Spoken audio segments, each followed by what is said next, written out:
Après avoir posé un acte, elle regrette et elle demande conseil.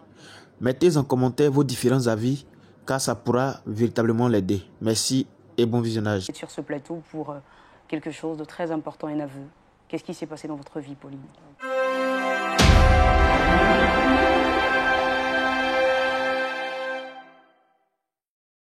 Et je veux aussi remercier ce plateau qui me reçoit. D'accord. Je suis là ce soir, je suis là pour parler un peu, pour expliquer un peu mon histoire, qui ne cesse de me troubler, qui ne cesse de m'empêcher de vivre correctement. C'est pourquoi je suis là. Alors cette histoire, forcément, elle nous intéresse. Hein. Quelle est donc cette histoire? Par où est-ce qu'elle commence? Pourquoi est-ce qu'elle vous tourmente? Que s'est-il passé dans votre vie, Pauline? Ok. Je travaille dans une entreprise de la place, dont je ne dirai pas le nom. Et tout le matin, pour un fonctionnaire qui n'a pas une voiture, qui se rend dans un bus comme d'habitude. J'étais tous les jours à l'heure, mais ce jour-là, j'ai manqué le bus parce que je ne suis pas vite arrivée. Donc, du coup, quand je suis arrivée, quelques minutes plus tard, le bus a freiné et j'ai commencé à courir pour emprunter le bus. Quand je suis montée, j'ai reconnu certaines personnes avec qui j'empruntais le bus tous les matins. Alors, Pauline, on va y aller tout doucement. Tout doucement, on va prendre le temps de bien raconter cette histoire, de bien la faire passer. Et puis ensemble, on va savoir ce qui s'est réellement passé. Alors, vous travaillez dans une entreprise dont vous ne direz pas le nom. Et tous les matins, vous aviez l'habitude, en fait, au même arrêt, à la même heure, oui. D'accord, de monter dans un bus. Sauf que ce matin-là, vous avez manqué le bus parce que vous n'étiez pas levé très tôt. D'accord. Ensuite, quand je suis montée dans le bus, j'ai reconnu certains visages. Et ce sont eux qui ont parlé au chauffeur. Ils ont dit que la dame, tous les jours, elle est ici à l'heure. Donc, s'il vous plaît, attendons la dame. Donc, je suis rentrée, j'ai reconnu les visages, j'ai commencé à remercier. Et j'ai enlevé mon argent pour payer mon ticket. Donc, comme j'étais un peu derrière, j'ai donné ça au voisin. Ensuite, c'est passé jusqu'à arriver au niveau du serveur. Quelques minutes plus tard, l'argent me revient. Donc, j'ai demandé, mais pourquoi pas le ticket et c'est l'argent qui me revient? Le monsieur ne veut pas te servir. Bon, j'ai trouvé ça un peu bizarre. Il dit, ah, c'est comme ça, moi, je vais me rendre au niveau du monsieur. Donc, j'ai faufilé entre ces personnes, je suis arrivée. Et s'il vous plaît, monsieur, je peux avoir le ticket? Il dit, désolé, madame, je ne suis pas dans le ticket. Ah, qu'est-ce qui se passe? Pourtant, il y a des tickets devant lui. Il a refusé, en fait, de vous servir. Le machiniste qui refuse, en fait, de vous donner le ticket alors que vous aviez l'argent pour en acheter. Et les tickets sont là. D'accord. Donc, j'ai commencé à le supplier parce que j'étais déjà en retard. Et j'avais une réunion avec le directeur. Donc, j'ai commencé à lui demander, pardon, monsieur, s'il vous plaît, je suis déjà en retard. Donne-moi le ticket. Il dit, madame, j'ai dit, je ne vais pas vous donner le ticket. Donc, les gens qui étaient là ont trouvé ça un peu bizarre. Mais monsieur, donne le ticket à la dame. Monsieur, donne le ticket à la dame. Il a catégoriquement refusé. Il dit, c'est comme ça. C'est le matin. Pourquoi il a gâché ma journée? Je vais descendre au prochain arrêt pour ne pas avoir des histoires. Avec des éventuels contrôleurs. Voilà. D'accord. Donc, les gens qui étaient là disent, non, madame, pourquoi? Vous avez de l'argent, il a le ticket, je ne peux pas vous donner, restez. Si jamais il y a des contrôleurs, nous, on va prendre vos défenses. Il dit, ah, on ne sait jamais, il y a des descentes. Non, non, non, il faut rester. Il dit, ah, ok. Je suis restée. Au prochain arrêt, voici la merde qui se passe, les contrôleurs. Alors Pauline, hein, tout doucement. C'est-à-dire que le machiniste, en fait, refuse de vous servir le ticket alors que vous avez votre argent dans votre main. Et au prochain arrêt, malheureusement, ce que vous redoutiez, c'est ce qui se produit. Et il y a des contrôleurs. D'accord. En ce moment-là, les contrôleurs sont rentrés. Quand ils sont rentrés net, je n'ai même pas eu le temps de parler. Ce sont les gens du bus qui ont commencé à parler. Ah, monsieur, cette dame-là, elle a son argent, mais le monsieur refuse de lui donner le ticket. Ils n'ont même pas cherché à comprendre. Automatiquement, on dit, madame, descendez. Et il voulait parler, on dit, descendez. On n'est pas venu pour avoir, comment on appelle, des explications. Je n'ai pas eu le temps de m'exprimer. Donc, du coup, je suis descendue. En descendant, j'avais un autre qui m'a attrapé comme ça. Il dit, on vous dit de descendre, on n'a pas le temps à perdre ici. Et ils m'ont tiré à terre. Je suis descendue, vraiment, j'avais honte même. J'avais honte parce que de la manière dont ils m'ont traité, c'était comme si j'avais volé. Alors que ce n'était pas le cas. Ou bien j'avais pris quelque chose de quelqu'un. C'était tellement... Ça m'a fait mal. C'était humiliant. Et en Afrique, ici, quand quelque chose se passe, tout le monde veut savoir en même temps. Des enfants qui te respectaient sont en train de passer, te voir en train de... C'est comme si c'est une personne qui a volé. Donc du coup, j'avais la tête abaissée comme ça. Je n'ai pas eu de mots à leur dire. Ils m'ont embarqué dans leur voiture. Et ils sont partis avec moi. Ce jour-là même, j'avais une réunion avec le directeur. J'ai mon frère qui est ici avec moi, mais il travaille dans une autre société. Donc c'est à lui j'ai pensé, c'est lui qui pouvait me venir en aide. Lui aussi, ce jour-là, il devait aller en mission. Et les gens, ils m'ont gardé. J'ai passé la nuit là-bas. Dans des conditions inimaginables. Dans une condition où je me suis... Dans une prison entre 4 murs, sans me laver, sans manger. Comme une prisonnière, c'est comme quelqu'un qui avait volé, quelqu'un qui avait fait du tort à quelqu'un. J'ai essayé de leur demander pardon, mais ils ne m'ont pas écouté. Alors, ce que je veux savoir, est-ce que ce machiniste en question qui refuse de vous vendre le ticket, est-ce que vous le connaissiez avant? Vous l'aviez déjà rencontré quelque part? Jamais? C'était la première fois? On ne se connaît pas dans la vie. C'était la première fois. D'accord. Donc. Alors, vous passez la nuit donc, dans une prison, alors que ce n'était pas prévu. Vous y restez dans la faim, dans le froid, dans les moustiques aussi, peut-être bien, jusqu'au lendemain matin. D'accord. Non. Au lendemain, Dieu a fait grâce. Mon frère est venu intervenir. Ils m'ont laissé. Je suis retournée à la maison. J'ai pris une douche et je me suis changée pour aller au travail. Quand je suis arrivée, mon patron s'était fâché contre moi. Et je lui ai dit, moi, je suis toujours à l'heure, mais j'ai eu un problème. Il dit, mais si tu as eu un problème, tu ne peux pas appeler. Les gens ne m'ont pas laissé le temps de faire tout cela. Donc, je lui ai expliqué, il a compris. Par la grâce de Dieu, le travail a continué. D'accord. Je précise aussi que vous êtes chrétienne, que vous appartenez donc à une communauté.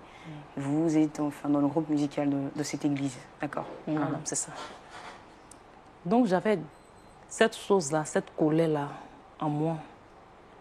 J'avais cette colère-là. Je voyais toujours l'image. Quand le matin, je me réveille, je me rends à l'arrêt. Quand je monte dans un bus, je vois cette colère-là qui était en moi, qui grandissait. Je n'avais pas laissé. Mais quand même, ça ne m'empêchait pas de continuer. Oui, d'aller au travail. D'aller à l'église. Mais je n'avais pas pardonné. J'avais ça dans le cœur. J'ai prié Dieu même pour que ce monsieur et moi-même, on se croise même dans la vie. Il ne reste que même s'il passait, même si son vent me touchait, même là, j'allais exploser. J'avais cette chose dans le cœur vraiment et qui me torturait. Jusqu'à ce qu'un jour,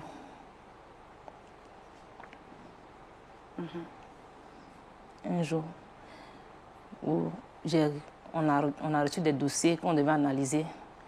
C'est moi, tous les dossiers, ça passe par moi. Donc je dois analyser et puis soumettre ça au patron. Et il s'est trouvé que... Alors des dossiers, quand vous dites des dossiers que vous deviez analyser, c'est quoi exactement? Ce sont des demandes d'aide. D'accord. Les gens viennent solliciter... Des prêts avec vous? Des prêts, oui. Souvent, on les aide. D'autres me les remboursent pas, mais ça poursuit son cours. D'accord. Et donc, vous aviez en fait le premier regard justement sur ces demandes, ces sollicitations, avant de les soumettre à vos patrons qui devaient finalement, en dernier ressort, les valider. D'accord. Donc, comme ça, il y a certains dossiers qu'on a pris, je suis allée déposer. Mais avant de les déposer, je rentre en contact avec ceux qui ont déposé les dossiers, les écouter aussi pour voir s'ils méritent effectivement qu'on leur donne cet argent. C'est ça. D'accord. Et le matin, je vois quelqu'un qui rentre dans mon bureau. Bon, j'ai son numéro, je n'ai pas sa photo, je ne peux pas le connaître. C'est quand il est rentré, du coup, quand je levais ma tête, je vois quelqu'un en face de moi. C'était ce monsieur-là qui était devant moi. Alors, quand vous dites c'était ce monsieur, c'était quel monsieur exactement? Monsieur Kofi, lui, le serveur des tickets dans le bus. Le machiniste, que vous aviez rencontré une semaine avant et qui avait refusé de vous servir le ticket de bus, sans raison. D'accord. Donc, le monsieur est venu. J'ai regardé son dossier et je lui ai dit qu'il n'y avait pas de souci. Que moi-même, je m'en charge. Dans l'habitude, on aide les gens à 60 ou à 50%. Mais ce jour-là, j'ai demandé au patron vraiment de l'aider à 100%. Il y a pris 2 dossiers comme ça. Et j'ai demandé pardon. J'ai dit, ce monsieur, on doit l'aider. Il était d'accord avec moi et il a vite validé même le dossier. Vite que prévu. Donc, les jours qui ont suivi, j'ai appelé M. Kofi. Et je lui ai dit, ah, je peux passer à mon bureau, que tout est prêt.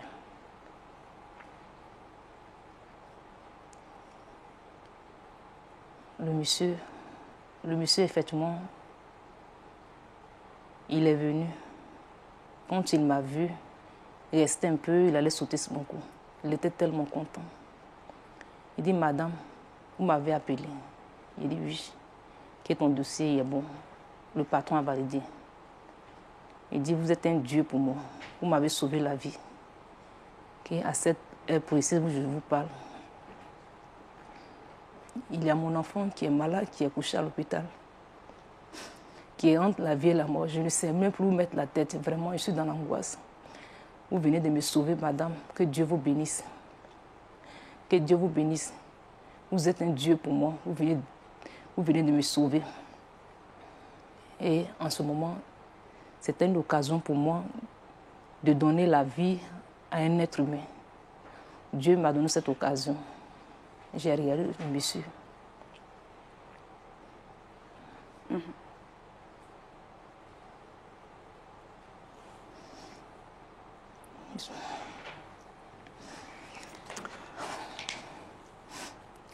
J'ai regardé le monsieur en face et je lui ai dit, tu te rappelles de moi?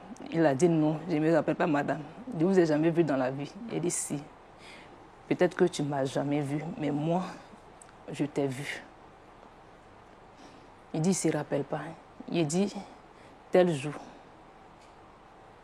un matin, je suis montée dans un bus. Donc, tu dois me donner le ticket. Mais tu as refusé. Et au prochain arrêt, il y a eu des contrôleurs. Il y a une femme qu'on a traînée. Cette femme-là, c'était moi. Monsieur Kofi, j'ai le papier en main. J'ai bien entendu ce que tu viens de dire à propos de ton fils. J'ai bien entendu tous tes problèmes que tu as expliqués. Mais quand je t'ai supplié de me donner le ticket, tu ne m'as pas donné l'occasion de pouvoir parler. Quand les contrôleurs sont rentrés, tu n'as même pas dit que non, c'est moi qui ai refusé de donner le ticket à cette dame. Non, on pouvait la laisser. Tu as fermé ta bouche et les gens m'ont traîné. J'ai passé une nuit en prison. Aujourd'hui, voici le papier que je te présente. Et j'ai déchiré le papier. Et le monsieur, il a fondu en larmes. C'était ma première fois de voir un homme pleurer comme ça. Il dit, madame, je vous demande pardon. Il dit, ce n'est pas à moi, vous devez demander pardon.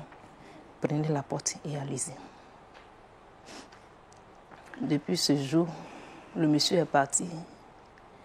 Et je continue d'aller à l'église, je continue de bien me comporter à l'église, mais je sens que mon âme n'est pas en paix. Je ne sais même pas si cet enfant, s'il vit, pendant que moi-même j'ai des enfants, pendant que j'ai des frères, pendant que j'ai des soeurs qui peuvent aussi passer dans ces moments difficiles, je n'ai pas su me contrôler.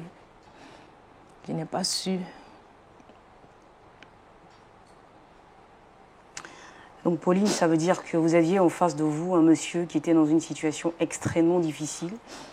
Vous aviez la possibilité de lui tendre la main. Et finalement, on dira simplement que vous avez rendu le mal par le mal. Est-ce que vous aviez eu, après cette journée, après ce fameux jour, est-ce que vous avez eu des nouvelles de ce monsieur Kofi en question? Savez-vous si son fils a pu retrouver la guérison? S'il a pu obtenir des sous après? Est-ce que vous avez eu des nouvelles finalement? C'est ça qui m'a fait le plus mal. Parce que, au moins, si je connaissais l'endroit où il vivait, ou bien où je pouvais le trouver, peut-être 2 jours après, j'allais me rendre, lui demander pardon. Mais plus jamais. Vous ne l'avez plus vu? Je ne l'ai plus revu. Je ne sais même pas où le retrouver. Je ne sais pas. Je ne sais même pas où le rencontrer. Chaque matin, j'ai l'espoir que peut-être qu'en montant dans un bus, ce soit lui que je trouve, pour lui demander pardon pour tout le mal que j'ai fait. Peut-être que cet enfant vit ou ne vit pas. Peut-être qu'aujourd'hui, ce n'est pas ma faute. Je ne sais même pas si l'enfant qui était malade, s'il en vit encore aujourd'hui. À cause d'une simple colère, j'ai laissé ce monsieur en train de pleurer. Je savais qu'il pleurait, que vraiment il avait besoin de moi ce jour-là. Il s'est mis en genoux, il m'a supplié. Madame, pardonnez. Madame, vous êtes mon Dieu, vous venez de me sauver. Vous venez me donner de l'espoir. Vous venez me donner la vie.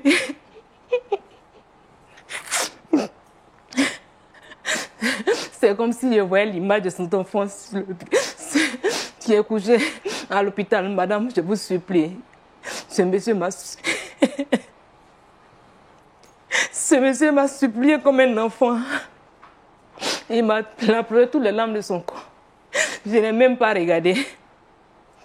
Qu'est-ce que cet enfant devient? Seigneur, est-ce qu'il a envie?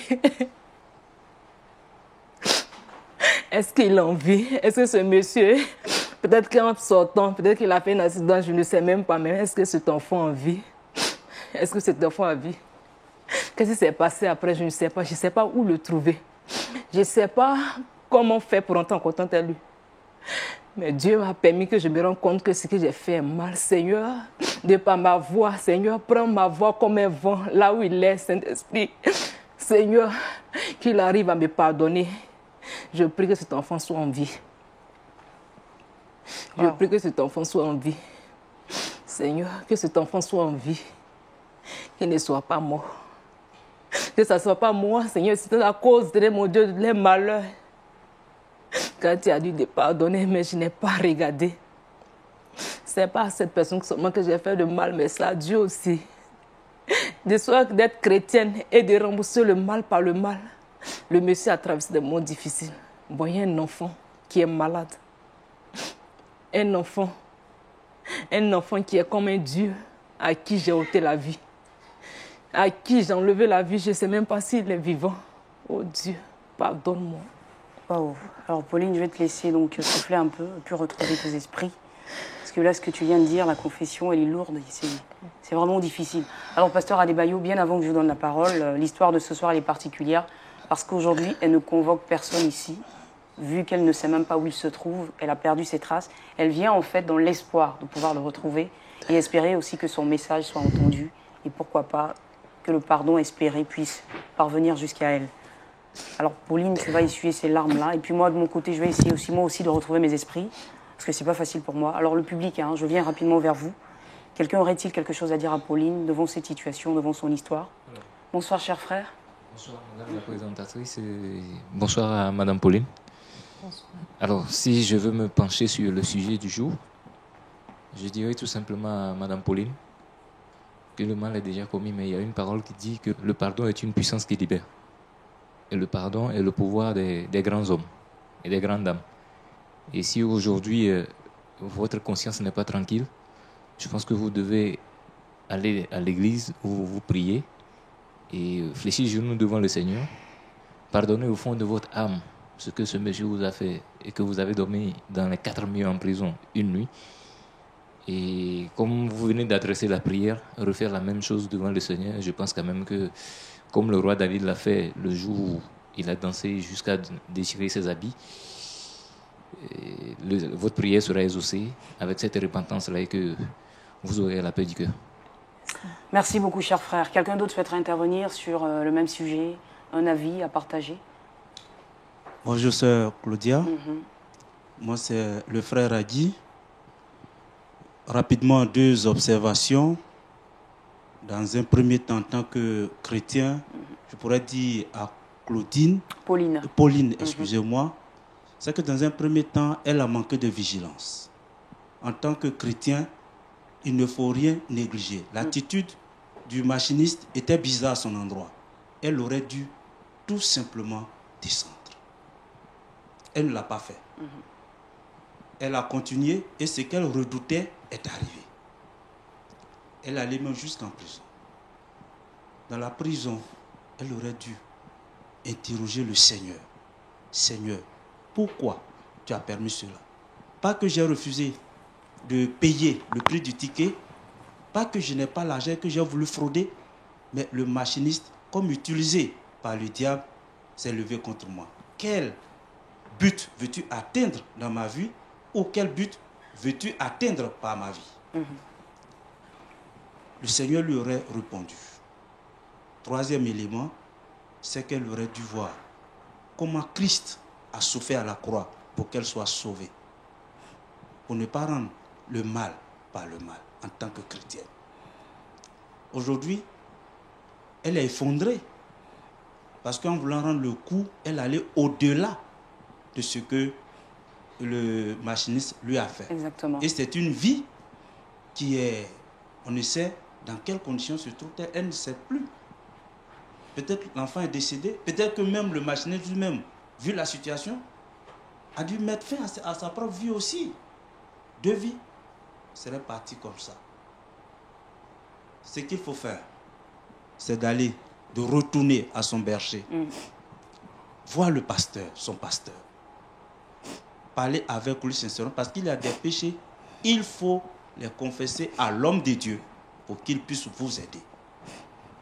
C'est ce que je peux lui dire pour l'heure. Merci frère Hardy, on applaudit très fort ces différentes interventions. Merci beaucoup.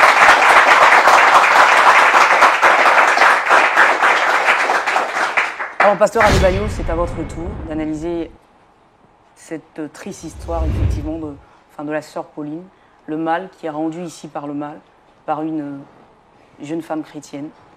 Qu'est-ce qu'on peut déjà d'entrée de jeu lui dire, en fait? Pauline a vécu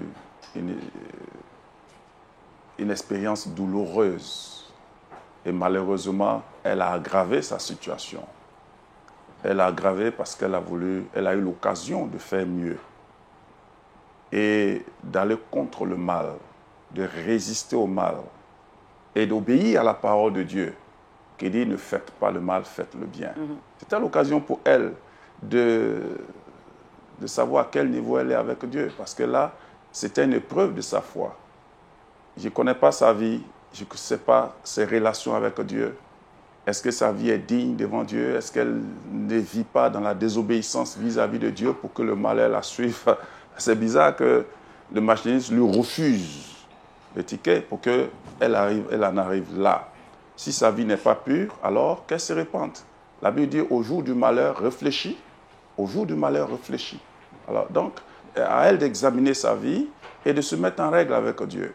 L'autre élément, si elle est fidèle à Dieu, et que rien de mauvais, elle n'a pas à chercher, si elle, dans sa conscience, ne l'accuse pas, mais plutôt à savoir que c'était une preuve pour elle. Parce qu'il y a 2 choses qui arrivent aux chrétiens, la tentation et l'épreuve. La tentation vient du diable. Dieu permet, mais Dieu ne tente personne. Et la tentation qui vient, c'est un rapport avec notre propre vie. Soit ce qu'on aime, soit ce qu'on n'aime pas. Et donc, c'est dans l'intention. L'intention du diable dans la tentation, c'est de nous nuire, justement. Alors que dans l'épreuve, c'est de nous faire grandir. Mais quand l'ennemi nous tente, Dieu nous vient en aide pour que nous puissions sortir victorieux.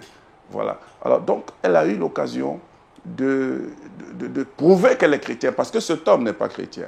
Donc, il pose un acte abominable, vraiment ignoble. Et elle devait faire la différence. Monsieur, voilà... vous vous souvenez, c'est normal qu'elle lui rappelle, parce que si elle ne lui rappelle pas, c'est encore plus difficile, c'est bizarre. C'est normal qu'elle lui rappelle, qu'elle amène à se souvenir du mal qu'elle lui a fait, mais avec, et sans rancœur du moins, avec un cœur libre, et maintenant lui remettre le ticket et lui dire, tu peux partir. C'est l'occasion pour cet homme de rencontrer Jésus. Qu'est-ce que nous cherchons dans ce monde? Qu'est-ce que nous désirons dans ce monde? Lorsque le Seigneur nous sauve, il nous confie une mission. Par nous, d'autres âmes doivent être sauvées. Et pour que des âmes soient sauvées, il a fallu que Jésus se sacrifie. Pour que des gens soient sauvés par nous aussi, il nous faut des sacrifices. Il nous faut des sacrifices. C'est bizarre aujourd'hui. Le cas de Pauline, c'est vrai, il dit c'est vrai, mais on rencontre ces cas en général dans nos églises. Dans nos églises, les chrétiens aujourd'hui ne sont pas prêts à obéir au Seigneur qui dit ne fais pas du mal. Si quelqu'un te gifle, donne-le toujours. Aujourd'hui, tu n'as à peine même tu gifles un chrétien, il te sonne normalement. Il te boxe normalement. Et puis ça, il dit pas ça, il a botté quelqu'un même. Et on ne le met pas sous discipline. Ah non, je vais le mettre sous discipline. Beaucoup vont partir. Parce qu'il y en a qui frappent, il y en a qui donnent des coups d'épée, il y en a qui maudissent en pleine journée, il y en a qui font... Aujourd'hui, les chrétiens ne sont pas prêts à suivre les traces de Christ. On ne comprend pas ce que le Seigneur veut nous dire. Quand il nous dit, si on te donne la joue droite, dans la joue gauche. Si on te dit de faire 1000, fais-en 2000, on te dit ta tunique, donne aussi ce qui est à l'intérieur, et ce sera sans risque. Il dit, c'est à moi la vengeance.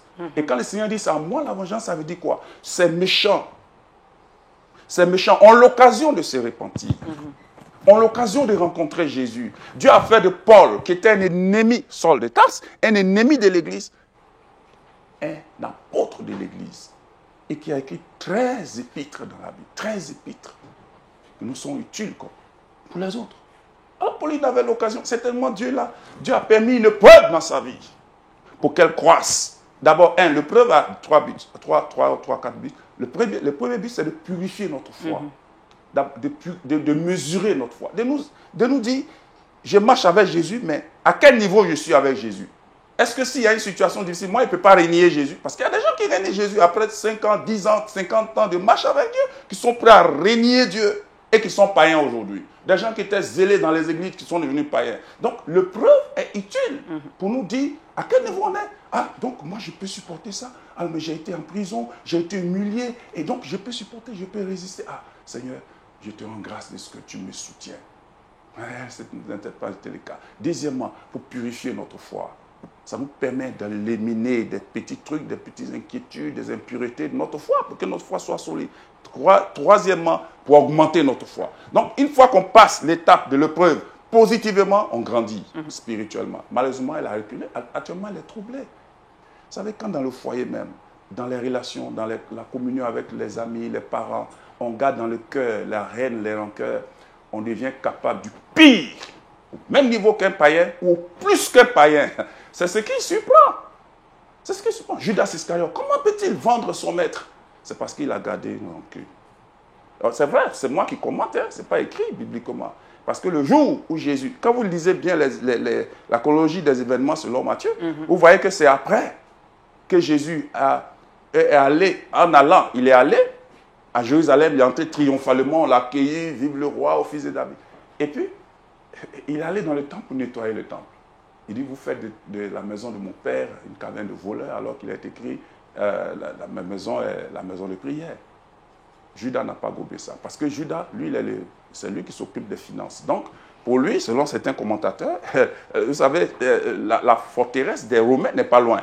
Il pensait que Jésus allait prendre le pouvoir en détruisant tous les Romains par sa parole. Mais Jésus s'occupe toujours des affaires spirituelles de son Père. Ah non, c'est le jour-là, c'est à partir de ça, à ce moment-là, qu'il cherchait une occasion pour vendre le Seigneur. Et il l'a vendu. Comment on peut comprendre qu'un apôtre qui n'est pas, je pourrais dire, c'est pas que Jésus manque de disciples. Il choisit Judas à la place de Nathanaël. Jésus lui-même dit que Nathanaël, c'est l'homme en qui il n'y a point de fraude. Mais il n'a pas choisi Nathanaël, il choisit Judas. C'est que Judas était bien. Il était bien. Mais il est faux. Aujourd'hui, beaucoup de chrétiens ont des mauvaises pensées dans les cœurs, les uns envers les autres. Les femmes, entre elles, c'est jalouse. Les chrétiens, entre eux. Je ne vais pas les dire sur ce plateau, mais on est obligé, parce que c'est devant même les païens que ça se passe. Cet homme-là, où il est aujourd'hui, je ne sais pas. Peut-être qu'il est mort, peut-être que son enfant est mort, peut-être que... Mais est-ce qu'il va se convertir? Il dira que les chrétiens sont méchants. Ils sont méchants. C'est parce que le diable est dans cette affaire. Tout mal vient du diable. Est-ce que vous pensez, pasteur Adebayo, que finalement, cette blessure intérieure, elle pourra en guérir? Surtout que, vous venez de le dire, on ne sait même pas où mettre la main sur ce machiniste en question. Comme l'ancien Radi l'a dit, je pense qu'il faut qu'elle se fasse aider. Il faut qu'elle se fasse aider. Et la seule personne qui est mieux placée pour l'aider, c'est son pasteur.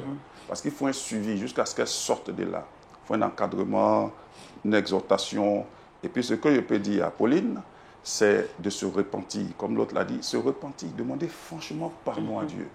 Parce que quoi qu'on fasse, tant que tu es vivant, c'est quand on est mort que c'est fini. Les gens qui racontent qu'après la mort, c'est n'importe quoi. C'est pour s'enrichir. Les poches, sinon, il n'y a rien. Celui-même qui est mort, là, lui-même, il sait.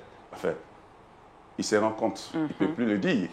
Il ne peut plus le dire. Mais quelqu'un ne peut pas vivre n'importe comment et puis va. Alors, qu'elle se répande tant qu'elle est encore en vie. Il ne faut pas qu'elle meure de chacun parce qu'à force de... Elle, c'est encore plus en force. Je crois qu'elle est tombée plus bas qu'avant encore. Alors, donc, qu'elle se libère en demandant pardon à Dieu. Il n'y a rien que le Seigneur ne puisse pardonner. L'apôtre Jean l'a dit dans 1 Jean 1,9, si nous confessons nos péchés, les fidèles et justes pour nous pardonner, pour nous purifier de tout péché. Mais Mais cette épreuve-là, elle la refait encore. D'une autre manière, peut-être pas dans le bus. Parce que Dieu veut l'éduquer. Dieu veut nous éduquer tous. Il ne faut pas fuir une épreuve. Il faut se soumettre. Et puis travailler en conseil. Elle aurait dû en parler à son pasteur pour l'aider. Après cette expérience, parler à son pasteur, il aurait l'aidé, il l'aurait aidé, et puis l'encourager. Elle se serait libérée de cette haine. Si elle n'avait pas cette haine et que cet homme était arrivé, c'était le salut de cet homme. Tu m'as fait ceci, tu m'as fait cela. Mais moi, je suis enfant de Dieu. Je te dis, donne-toi à Jésus pour ne plus que Satan t'utilise. Tiens, c'est fini. Et puis la dernière chose que je veux souligner, il ne faut jamais écouter les autres. Quand on est chrétien, on n'écoute pas les autres. Descends. Descends. Non, on ne descend pas. Maintenant, ils t'ont descendu. Ils t'ont défendu. Et quoi, ils se sont cherchés eux-mêmes. Et qui va être en retard au travail? À personne. Ah, sinon, en principe, il devait faire barrière aux gens. Non, si elle descend, nous on descend. Ou bien on ne vous laisse pas descendre. Ils vont comprendre que c'est sérieux. Ils n'ont fait aucun effort. Non, elle a fait ceci, elle a eu, on ne veut rien savoir. On a déjà entendu ça descendre. Il ne faut jamais écouter les autres. Écoutez plutôt la parole de Dieu. C'est clair. Et le Saint-Esprit qui nous parle à l'intérieur de nous-mêmes. Merci beaucoup, pasteur. On applaudit très fort l'intervention. C'est très bien dit.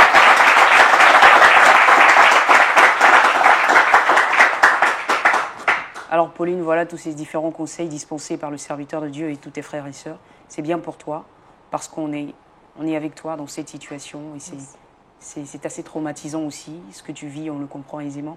Alors là, on va bientôt se quitter sur ce plateau, mais on veut juste savoir si tu as quelque chose à nous dire avant qu'on nous parte. Effectivement, si tu te sens mieux après avoir fait donc cette confession, bien que je sache que c'est pas vraiment facile pour toi aussi. Je n'ai pas d'autre mot que le pardon. Que Dieu me pardonne. Que Dieu ait pitié de moi pour que je puisse recommencer ma vie à zéro. Que ce cauchemar, je n'arrive plus à penser à cela. Que si cet homme aussi en vie, et que Dieu permette qu'il puisse le connaître. Vraiment, je demande pardon au Seigneur. C'est vrai que je suis un enfant de Dieu, il y a des épreuves que je dois croiser.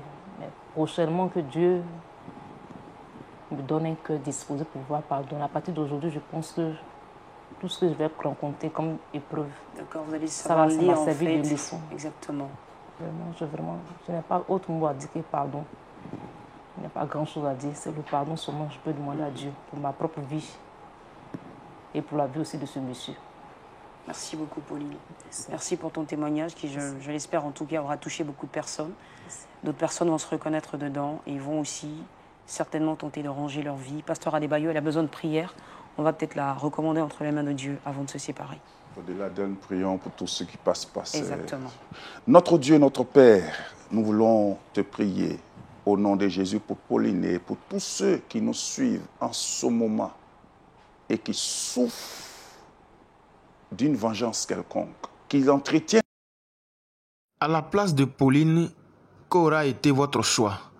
Mettez en commentaire et aussi vos différents conseils.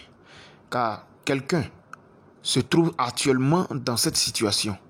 Et cette personne a besoin de nos soutiens, a besoin de nos conseils. Que Dieu nous bénisse et que sa grâce soit sur notre vie. Cette chaîne, c'est pour vous amener, c'est pour nous éviter beaucoup de choses. Prenez soin de vous.